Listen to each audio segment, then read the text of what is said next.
All right, well, hello everyone. Thank you for joining us for the first session of ACB Connects, sponsored by the Association of Concert Bands. My name is Susan Sands. I'm president of ACB, and it's my pleasure to welcome you to today's discussion on COVID-19's impact on band rehearsals and performances. Just to let you know a little bit about today's sponsor, the Association of Concert Bands is an international nonprofit organization. Our mission is to foster excellence in concert band music through performance, education, and advocacy. Our membership includes concert community bands, band directors, individual members, and corporate members.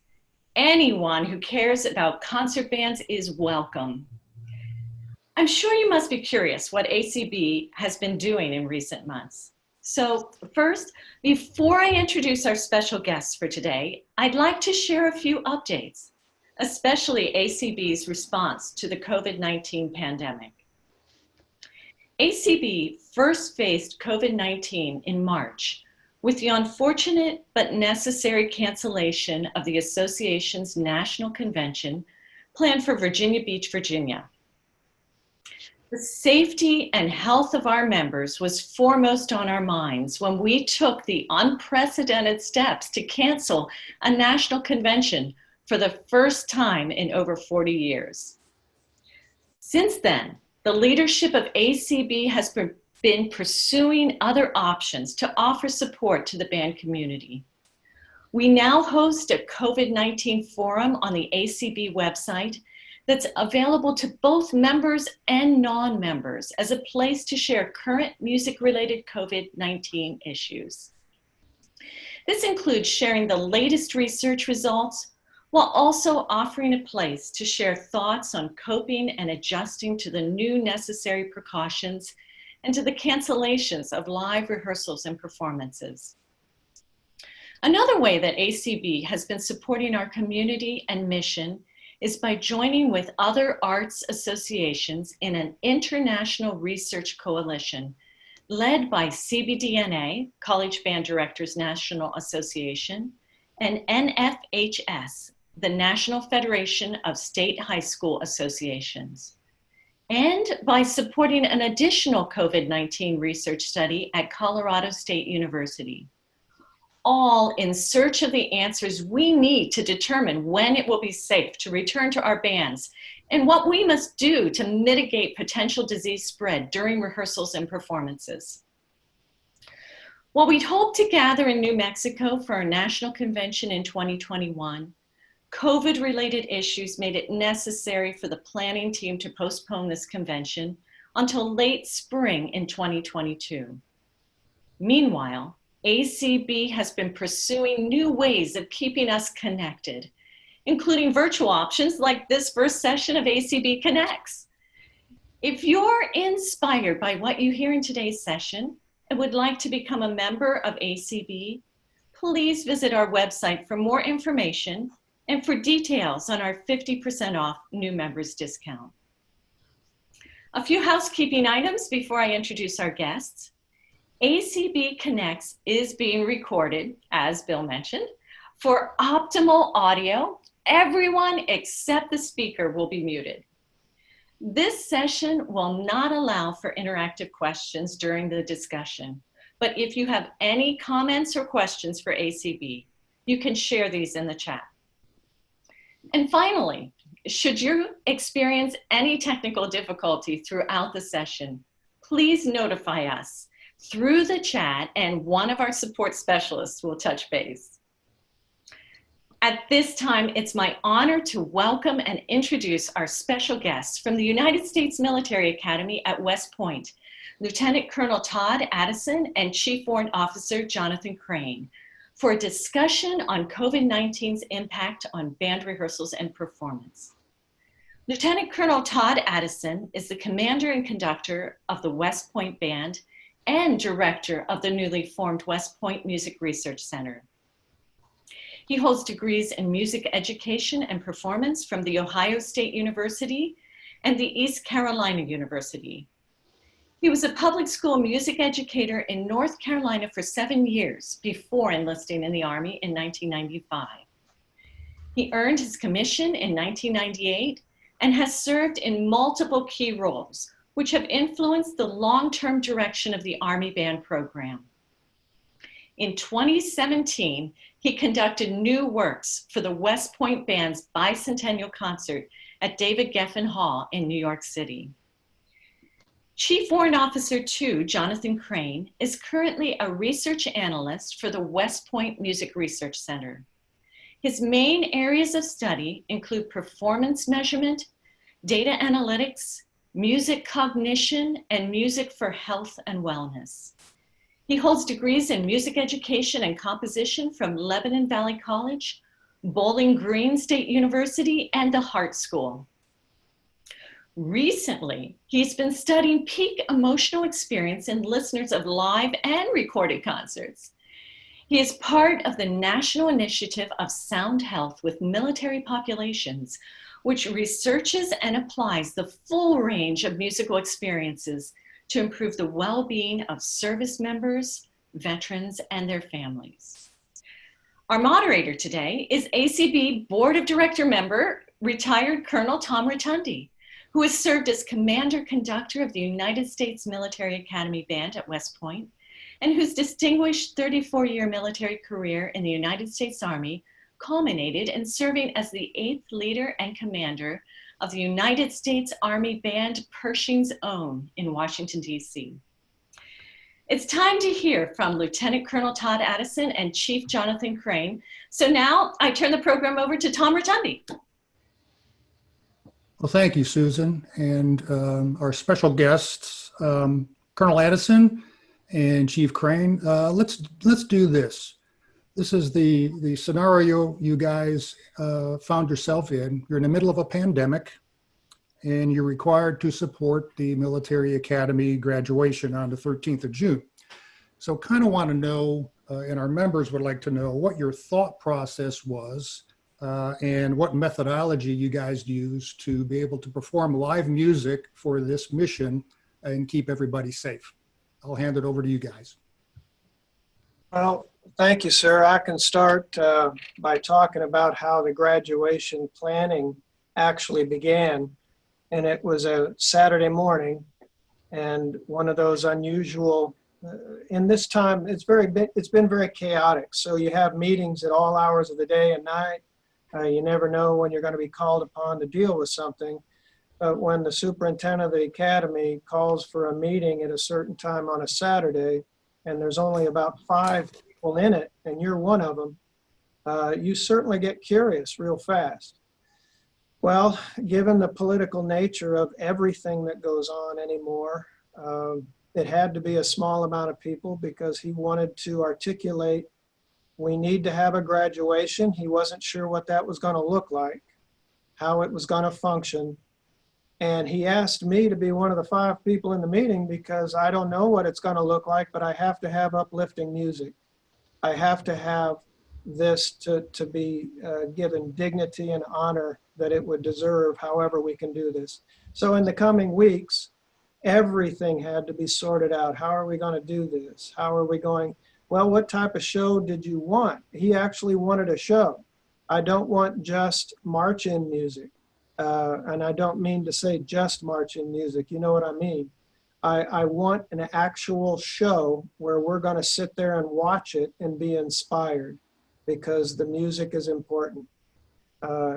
So, well, what kind of show do you want? And he had clear ideas on what that was. He had attended what we call AUSA, or USAA, sorry. And that's a convention every fall in Washington for Army leadership. And there's an opening ceremony to that the show tends to be rather similar each year. And he wanted something like that. Well, okay, this is the instrumentation we're going to need. It's actually extended concert band. So we went from there. And then our NCOs, non-commissioned officers, how are we going to do this safely? And that's where the plexiglass design and everything came about, and how we purchased it, how we were going to set up, We knew we were going to need bigger staging. It would need a roof cover, because normally in a typical graduation, we're out on the parade field, out in the open. And so we would need a staging that was different.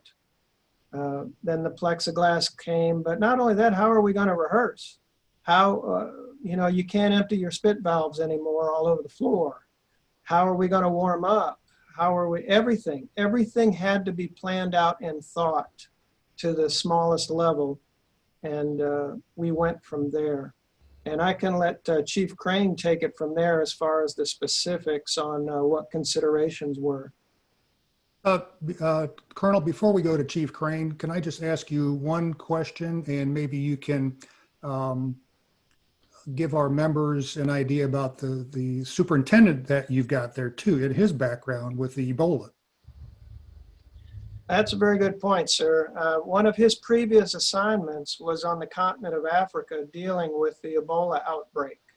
So he brought with him a wealth of knowledge on how to deal with an enemy that's unseen, an enemy that can infect you in numerous ways, and how to protect the population from that. He was quite handy to have around. But safety was definitely going to be his priority. And given the visibility of the event, with the president being involved, it was going to have high visibility, and there were going to be many opportunities. Look, I'll just say it. It can be a polarizing situation with politics this day and age.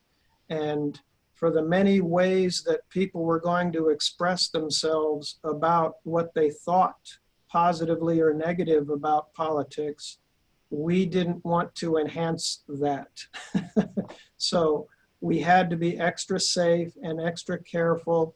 And then whatever was acceptable at the time, we had to take it up a notch from there, which is, for instance, why you saw me conduct with a mask behind plexiglass. We were going to take it one step farther, just so if there was anything said, it wouldn't be, hey, look at that, and what are they doing, and bring negativity on the academy, and more so detract from the dignity of the event, because we were commissioning over 1,200 new lieutenants to go out into the Army. And that's why we were there, to celebrate their 4-year experience and to move them on. And it wasn't about anything that could be a distraction. That's great, Colonel. I thought it was important for our members to know that you've got such a wonderful command team with your superintendent, and the time that he spent at Africa Command in Vicenza, Italy, earlier in his career before he became the superintendent there. Nice guy to have around. Yes, definitely. Chief Crane. Yeah, thank you, sir.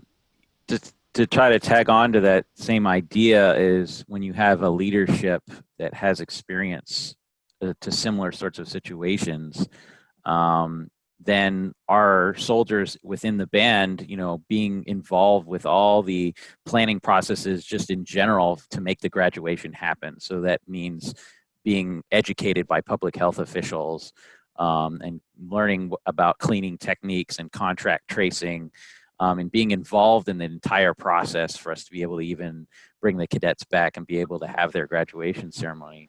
So that factored in a lot into our ability to go through every aspect of putting a band together, of like a 40 piece band, be able to put together and be able to rehearse multiple times before the ceremony, be able to put together a show portion of it, and also be able to perform the ceremonial music that's required for the graduation.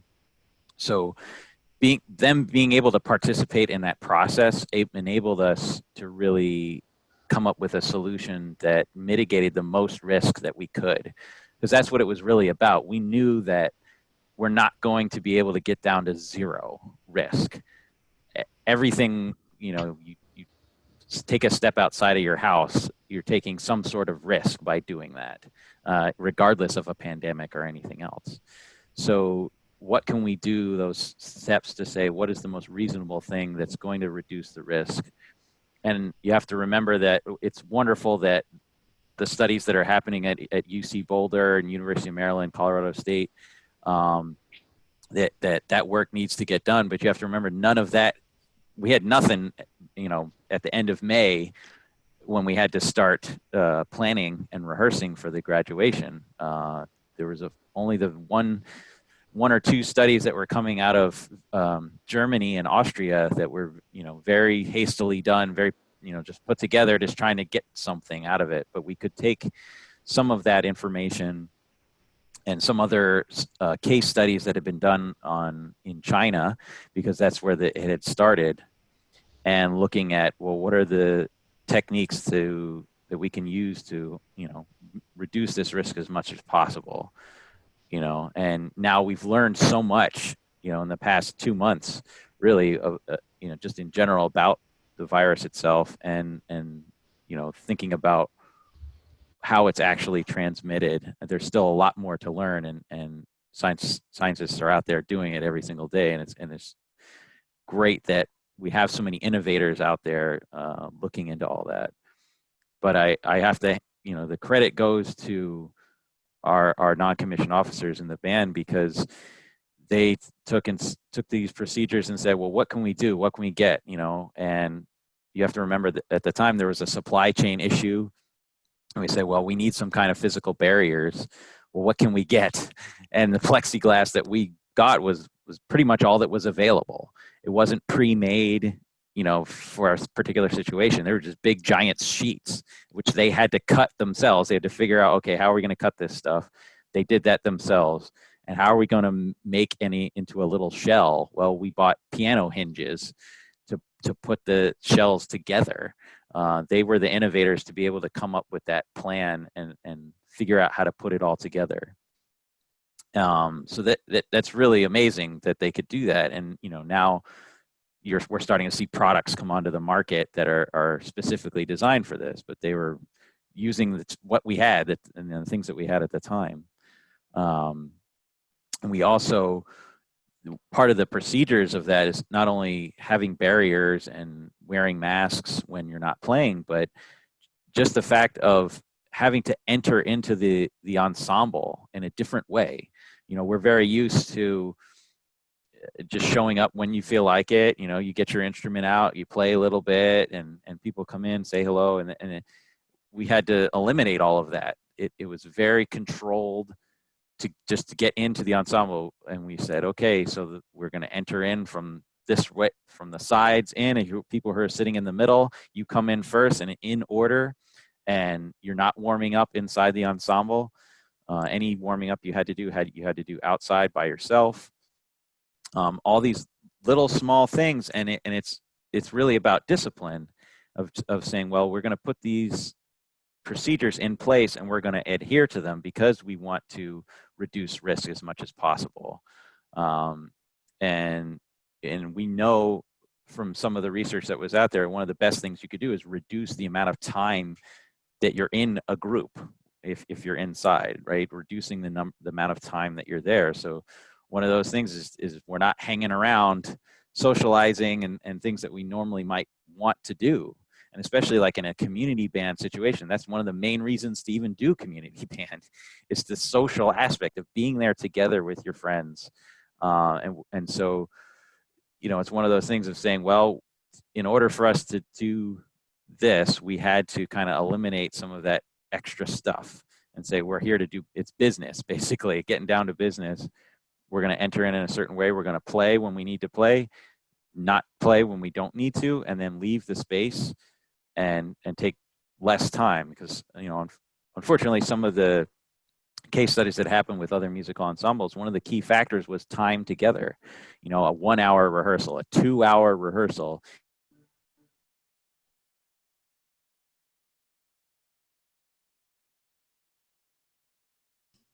Did we lose Chief? It looks like he froze up, yeah. Colonel As we- Addison, are you there?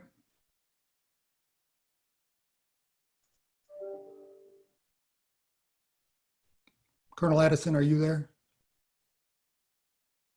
While we're waiting there for them to come back, I can share the photo of the band. Someone in the chat room did ask to see if we had a photo, so there it is.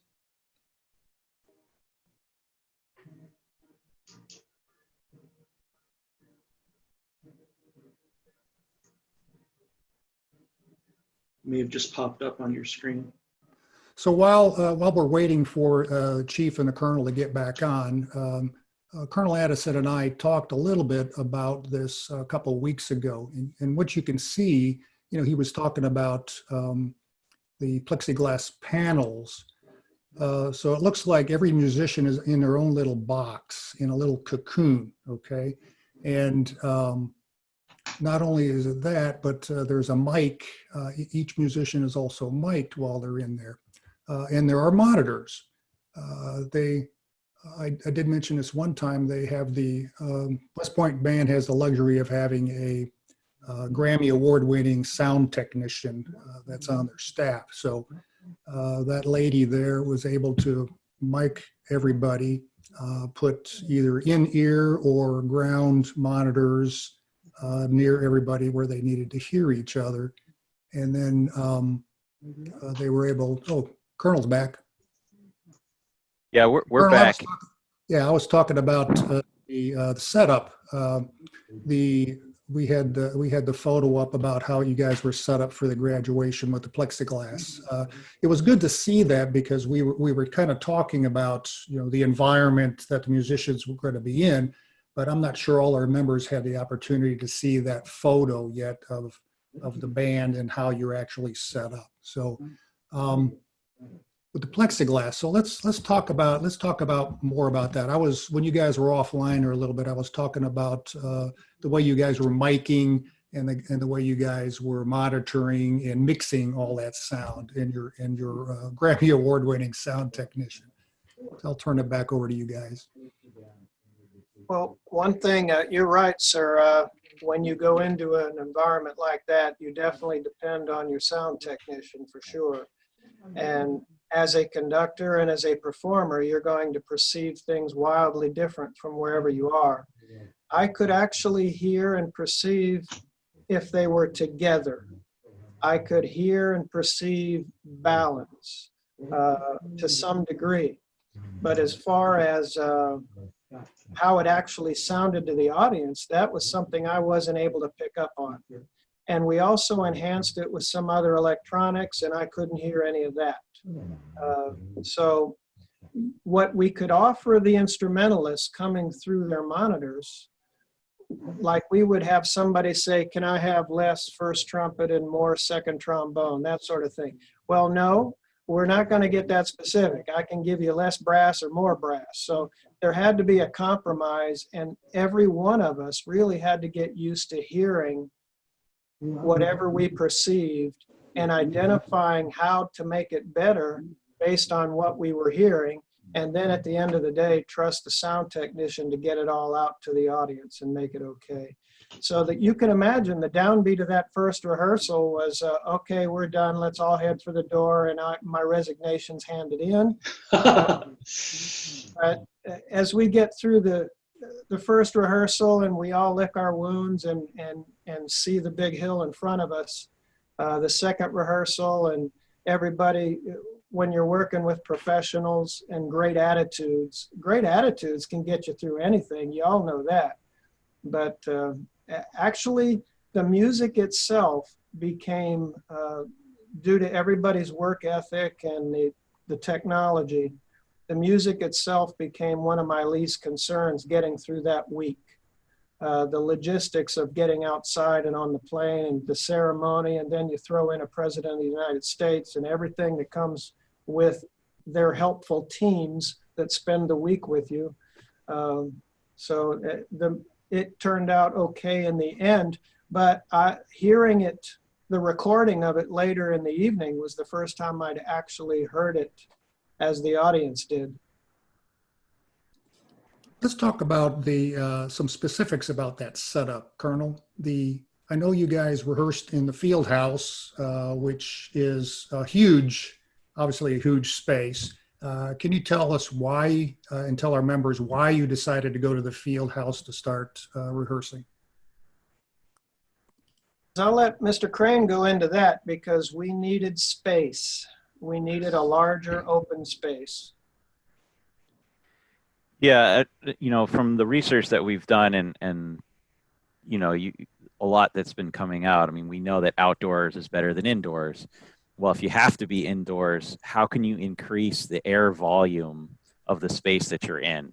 And, using a gymnasium or a athletic field house like that with a very extremely high ceiling, that's a great picture. So you get an idea of this building, has 70-foot ceiling. It's very high, and it actually extends. It's a big, long, horizontal space. So what that does is it allows for any potential anything. There's more air in the space to be able to absorb any particles that might be coming out, of anybody who might be asymptomatic or something like that. And we also, he had doors open around in the space. And so when you increase that air volume and you also reduce the amount of time, so we were doing 40-minute sections of playing, like normally we might play for an hour straight. Well, we reduced that down to 40 minutes and then had a 20-minute break in between, which allows for the air to exchange a little bit more, like lets things, so all the people, during that break, it's not hang out and play, it's go outside, get away from other people, breathe fresh air. So another idea of reducing that risk. And of course, like the challenge of, you can imagine what it sounded like in this space. So even during our rehearsals, we had the full setup with microphones and monitoring systems. Even just the simple fact of having the conductor having to speak to a certain section, it's very hard to hear. So even just having a microphone to say, oh, hey, trombones, you're not quite together there, or whatever. So rehearsing with the actual setup that we were going to use is very important. And we're fortunate to have like a space this large, and really is what required even for a group our size. I think the important thing for our members to know too is that you guys basically have total control over your rehearsal facilities, or being able to use the field house. Obviously, you have your own rehearsal facilities within the building, but you also have total control over any performance areas too, like Trophy Point and being able to control crowds and things like that. I wanted to show this photo here because I thought it was such a great photo showing all the plexiglass, but also where you guys were rehearsing and the expanse of that facility and the amount of air that you need, the airflow. I mean, everybody talks about ventilation now. Is that correct, Chief Crane? Everybody's talking about ventilation. I'd like to pop up on, if you gentlemen don't mind, I'm going to try to pop up another photo here of your setup for our members. Let me see if I can do that. I'm going to share another.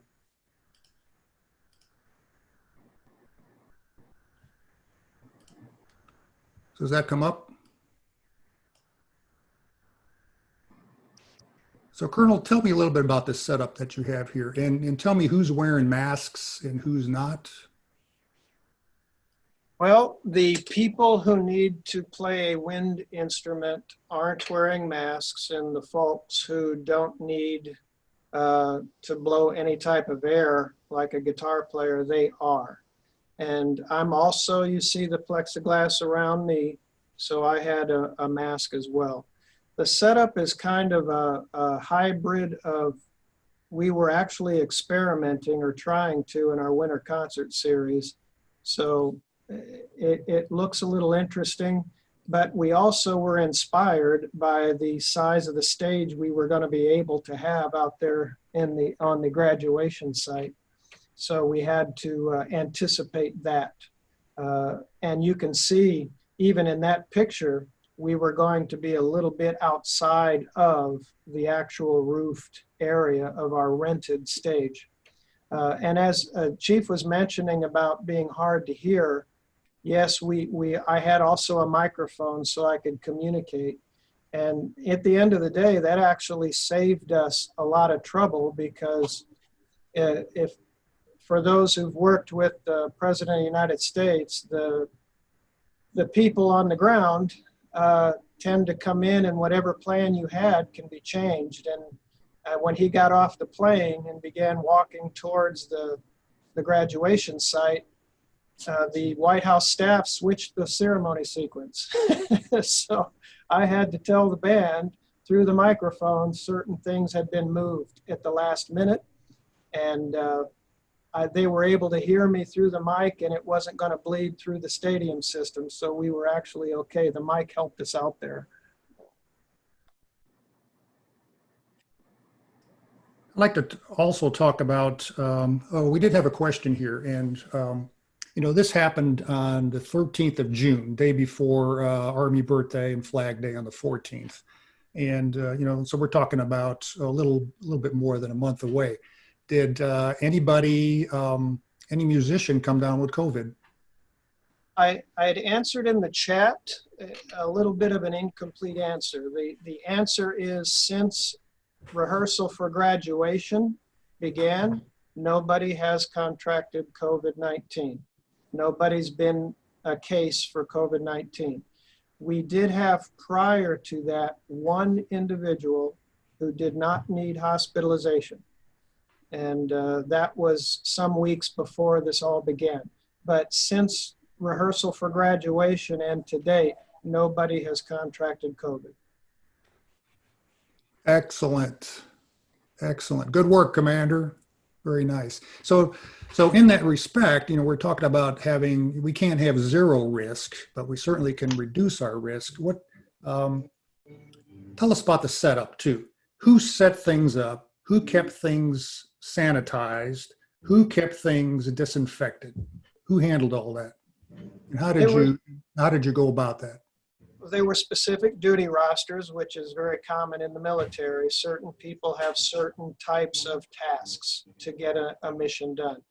And the sanitation involved high touch areas. So there wasn't really a need to wipe down every square inch of plexiglass and every chair, but wherever it was likely touched, brushed up, that was sanitized after every rehearsal. So a team would go in and set up the chairs and the plexiglass, and that had to be taken down every night when we were rehearsing out on the plane, because you didn't want to come back in the morning and the wind had blown everything over. So at the end of every rehearsal outside, everything had to be removed and put down by the side of the stage. But one team was tasked with setup, one team was tasked with sanitation, and just like you would expect with people experienced with duties like that, it went pretty quickly. It wasn't very labored and very methodical, so we were good there. I don't know if everybody sees the chat, but Chief's comment about the spit towels, how about talking about that? Yeah, everybody's wondering about brass instruments and spit valves, and where does all that liquid go? So can you guys address that for us, please? Yeah, I mean, there's many methods that you could possibly do to capture that, but the main idea is that, there's this I play the tuba, there's a long standing tradition of just emptying it all over the floor, right? And regardless of a pandemic or anything else, it's an odd, if you think about it carefully, it's kind of an odd thing to do. And capturing it in some way, form, or fashion makes more sense just as a standard of practice for brass players or anyone else that there's liquid coming out. Obviously, like, we're not flinging it around and getting it on people, right? So as long as the individual that it's coming from and they're capturing it themselves, there's been recommendations, a towel or like even puppy pads type things, even just a small container, plastic container, so that person is keeping it, it's their particles, it's their stuff, and they're going to take it and they're going to take care of it after the rehearsal is over, and it's not, getting all over the place. Simple things that, may make the most sense just to do, as players, as a courtesy to other folks as well. And if you had to tell everybody here, if you kind of had to roll this into maybe 3 or 4 pillars, 3 or 4 ideas about how do you keep a large group safe to do something like this, how would you wrap that up with? You would probably talk with, you probably first say, try to keep distance, have some type of barrier, possibly to keep the aerosols down. But what other things, if you could kind of list 1, 2, 3, 4, maybe 5 things, if you were using a large group like this right now, kind of put it in about 4 or 5 categories. Yeah, for me, that I don't know if I can share it. I'll try to figure it out somehow. But I was looking through. There's some recommendations out of the United Kingdom, and they were looking at sort of engineering controls, and it's not specific to bands, but you know, if you look at physical distance as like one of the most effective things that you can do to reduce risk. And in some cases, like you could see, for example, we couldn't have as big of a space as we might want. And I looked at some of the discussion board for your society, and so people talked about that. It's like, hey, we have 80 people in our concert band. We can't do a 6x6 square for every individual to still do it. So that you have to take that into considerations and say, okay, what can you do? If I can't have 80 people, then what size space do you have where you can maintain a physical distance as much as possible? And maybe does that mean looking for a new space to rehearse in, or does that mean then you get into reducing the number of personnel. So that's another pillar. It's another thing of reducing the number of people in a space at the same time. Does that mean making your ensemble half the size? Does it make it a third the size? And it's an individual decision that everyone has to make depending on what your organization is like. Creating physical barriers is a risk mitigation technique, but it's not 100% foolproof, and it's not guaranteed that, okay, well, I can put some plexiglass up and then we're all good, right? Not necessarily. So it's just another factor that you can add in if you're able to, because whenever you add something else to a situation, it creates other issues, right? So if it says, well, we have to clean them then, or who's going to put them up, who's going to take them down, all those considerations. And then, the biggest thing is, for me, it's the time factor of that. We want to, we're used to rehearsing with no breaks for a certain amount of time, and then maybe we take a 5-minute and we go right back to doing it again. What we're learning about, especially with the microparticles, is the air. It's known that transmission is generally through larger droplets that generally fall quickly and don't expel as far, but they're still seeing transmission from aerosols, which are smaller particles that can hang in the air for a long time. And so that means you need to have more air exchange in whatever environment you're in. And so that's really important, of reducing the amount of time that you're together. A lot of the case studies that have been done, they don't see people getting it from going to the grocery store. And that's mainly because you're not in a grocery store for 2 hours at a time. At least most people aren't. I don't know. But generally, you go to the grocery store, you do what you need to do, and you leave. And the amount of people, it's not the same people that are in there for long periods of time, the size of people that work there. So it's a consideration to say, okay, we're not seeing this. So that means let's reduce the amount of time that we're in a space together. How can we do that? That means dividing the ensemble and figuring out different things like that. So it's those big ideas of, physical distance and possible barriers and reducing time together that really helps you reduce the risk as much as possible. Hey, yeah, go ahead, Colonel. Well, I was going to say something I remarked to somebody else a couple of weeks ago, and that is because they had asked us about our upcoming concerts. Well, the summer series was canceled as we deal with other things. We got to get new cadets in and train them, and a lot's going on. And for many reasons, including safety. The summer series was put on hold. But when we hope to return, we all hope that we return to some degree of normalcy of what we knew before.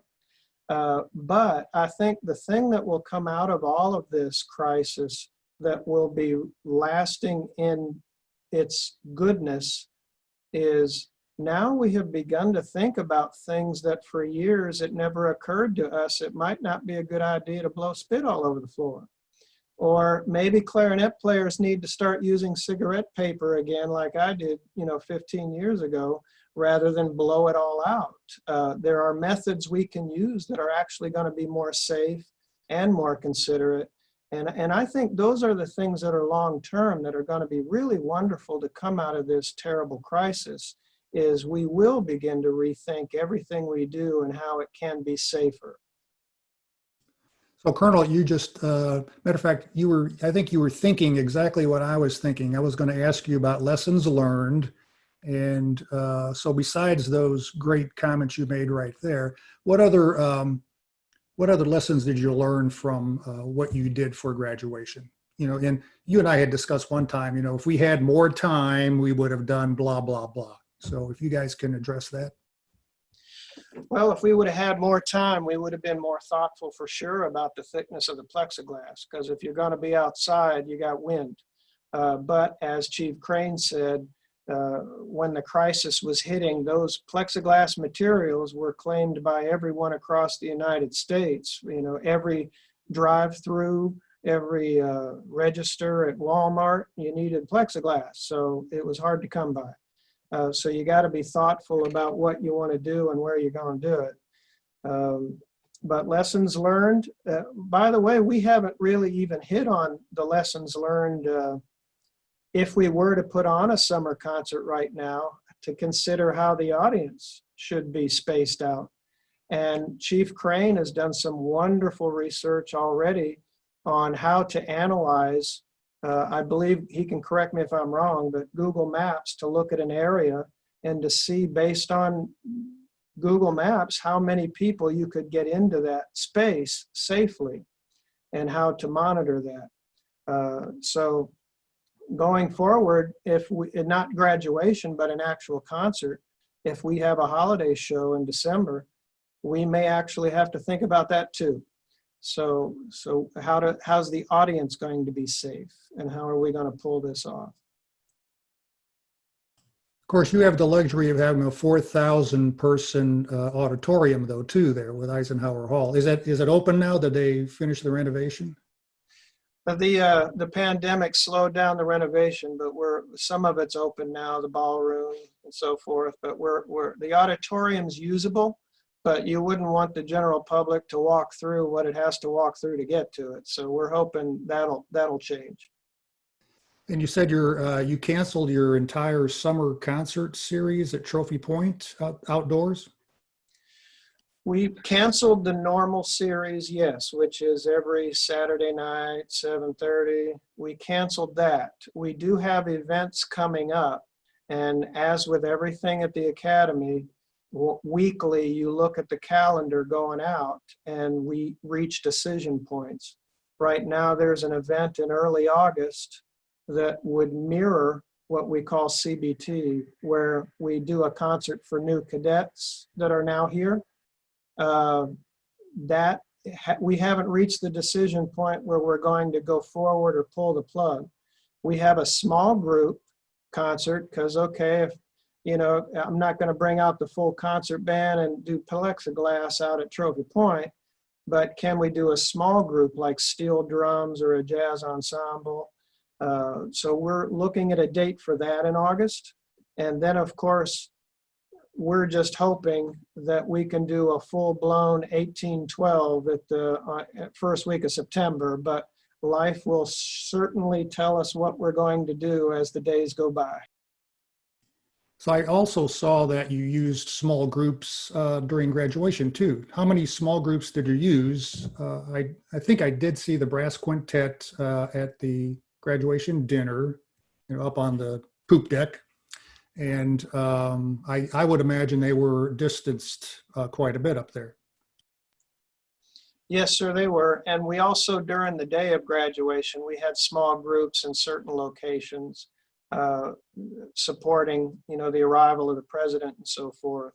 So we had, even though we only had about 40 some people on that rented stage, it was a full muscle movement with everybody doing something somewhere that day.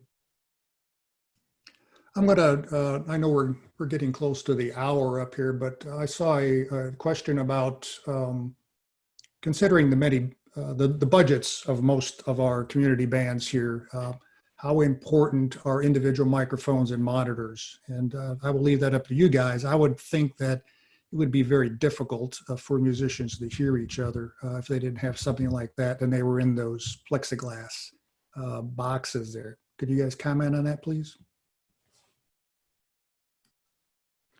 Yeah, from my perspective, if you're going to put barriers in between people, it definitely does make it difficult to hear. You can still hear things, and if you you can find, I'll find a link or something, and I'll send folks to Twitter, and you can see we did a very short video of a rehearsal where you can hear what it sounds like in the field house. And it's kind of garbled sounding because it's kind of everywhere, and that's the experience you might have if you were sitting in and the sound's being blocked by those plexiglass. And so it is very important to, if you wanted to do something like this, is it has that technology component to it, which is I see it as an opportunity to try new things as well, like just beyond as a risk mitigation technique, but also that there's a wonderful wealth of resources that are happening right now in the concert band world of flexible ensembles, pieces that include electronic components to them, and starting to be involved with that, much like the pop music industry has already. Almost any performance you see that's at an award show or is at a football game or it's on TV, has some kind of extra element to it. So it has a blending between the live sound and the recorded sound. And it's a unique opportunity to try new things. And a lot of composers are writing this style of music now for wind ensembles. And so it gives you a chance to say, well, we could dive into something like this and dip the toe in the water. But I think it is, if you're going to put up barriers in between people, you're going to change the way they hear across the ensemble. So the electronics are very important in that case. Yeah, and I think we mentioned earlier too that the musicians had either monitors in front of them or they had in-ear headphones, in-ear monitors to help them when you guys did that too. So we did have a question about that. Do have a question about the printed music, the paper. What did you guys do to help mitigate risk considering spread up from printed music? Well, folks generally monitored and took care of and had custody of their own printed music for this rather than passing it in and collecting it and so forth. And a good number of our folks, I'd have to go back and look at the photo, but over time, a good number of our folks are using electronics now where it's all on a screen and they tap their foot on something and it turns the page. I'm not there yet because I know the battery is going to go dead and I'm going to be without music. But there are folks now, everything's digitized, so they're not handling music or turning it back in at all. And I just want to throw this out to our members too, that with digitization also comes requirements for copyrights. Okay, and the colonel here and the chief are with an educational institution. They're kind of covered umbrella-wise with a lot of those things that they can do. But we as civilians and people like that certainly have to follow copyright laws when we talk about digitization of music, paper music or whatever. I'd like you guys to address, because we got a couple more minutes here, the agencies that you guys used at the academy and around the academy. We talked about, at your disposal, you've got your regional health organization. You have the hospital there.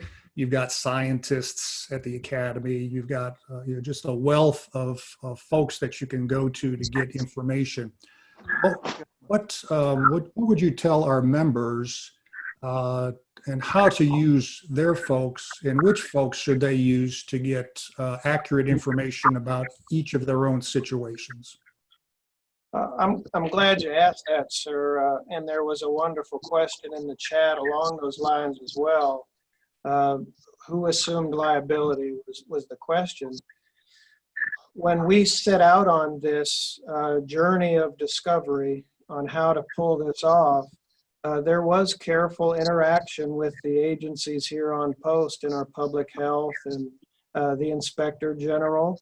Everything was reviewed, and the public health here at our hospital actually said we were okay with what we were doing and signed off on our processes. And as Chief Crane said, every morning I walk outside my apartment, or even if I stayed in my apartment, there's going to be risk, and I don't know what's going to come of that day.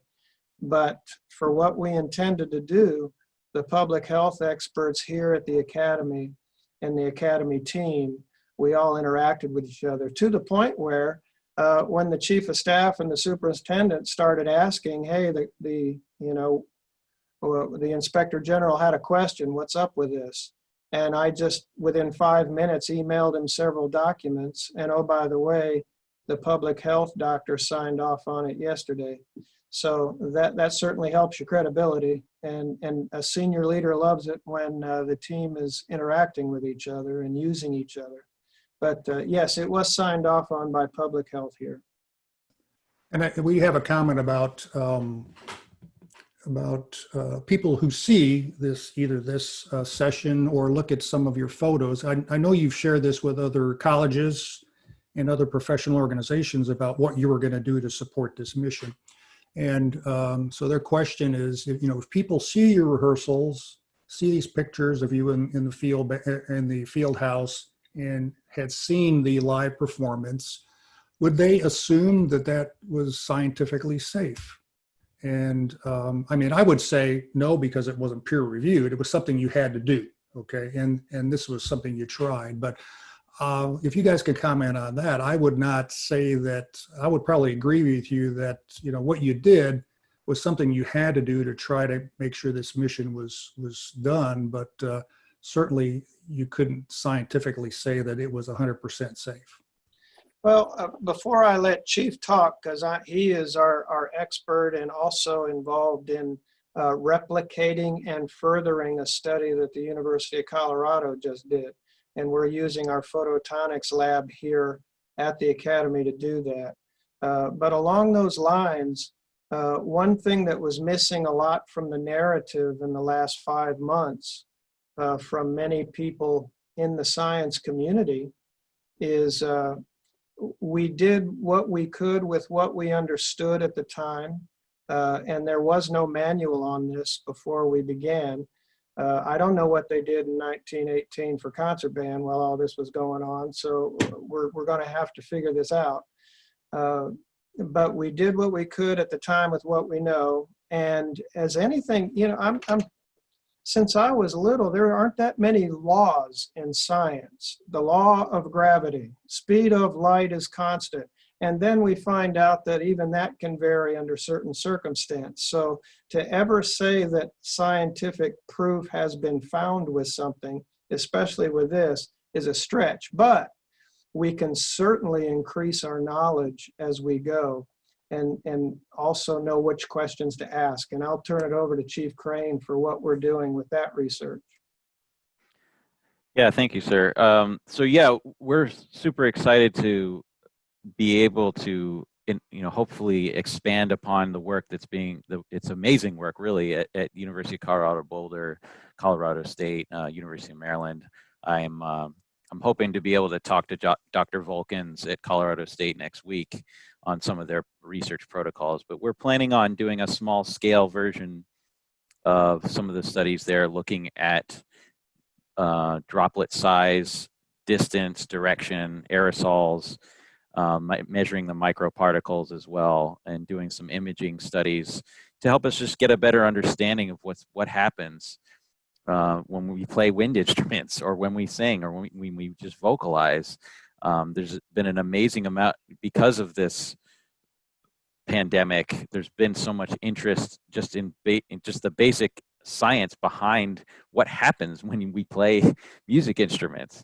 There's actually very little, in the literature about it, that we've had many of these instruments for hundreds and hundreds of years in the forms that we use now, but the acoustic principles and how the air changes, it's pretty amazing what happens inside of this tube of whatever it is, whether it's a keyed woodwind instrument or a brass instrument.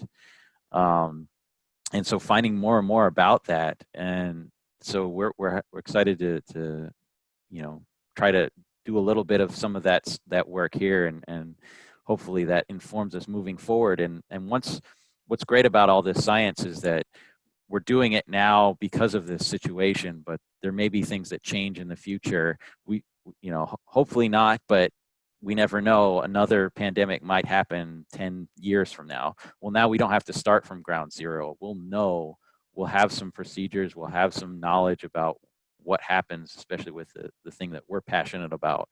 And we'll have a guidebook or something to hold on to start from, and we may have to change it, of course, but I think that's really great to do that. So, yeah.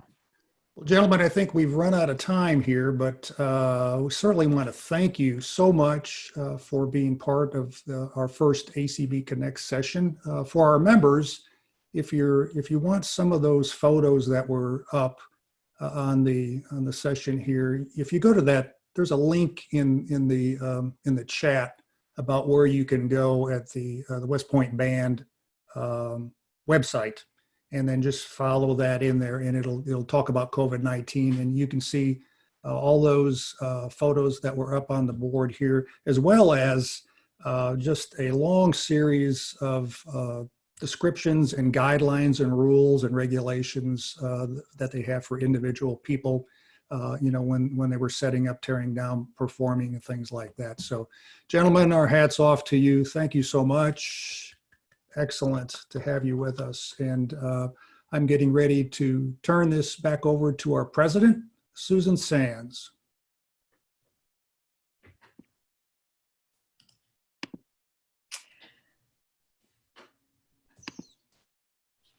Thank you. This has been a really enlightening discussion that gives us a lot to think about. And thank you to everyone for joining us for this inaugural ACB Connect session. We would like to thank our special guests, Lieutenant Colonel Addison and Chief Crane. Today's session has been presented by the Association of Concert Bands as a service to our members and as an outreach to our community. Following this session, you may receive a short survey asking for your input on future topics. We're open to new ways to connect with our members, and we greatly appreciate your input. For future viewing, today's session will be archived and available on ACB website, ACB Connects page. Certainly something you might want to even consider sharing with your friends who weren't able to attend this session. There will be a short slideshow at the conclusion of this session with information about ACB half-price membership and a link to the ACB website, where you will find a link to West Point's graduation, other links that have been discussed today, and a link to a special musical treat, the West Point Band's bicentennial gala concert at Lincoln Center in New York City. Our next session of ACB Connects will focus again on topics related to COVID-19 research and recommendations. In August, we will be joined by Dr. Rebecca Phillips from Colorado State University, the study that was just mentioned. She is a member of the research team pursuing the topic of reducing bioaerosol emissions and exposures in the performing arts, a scientific roadmap for a safe return from COVID-19. Future sessions will expand to various other topics of interest to our members and will include interviews and panel discussions. Be sure to check the ACB website for details on upcoming sessions. Thank you for joining us today. We look forward to having you with us again for our next ACB Connects.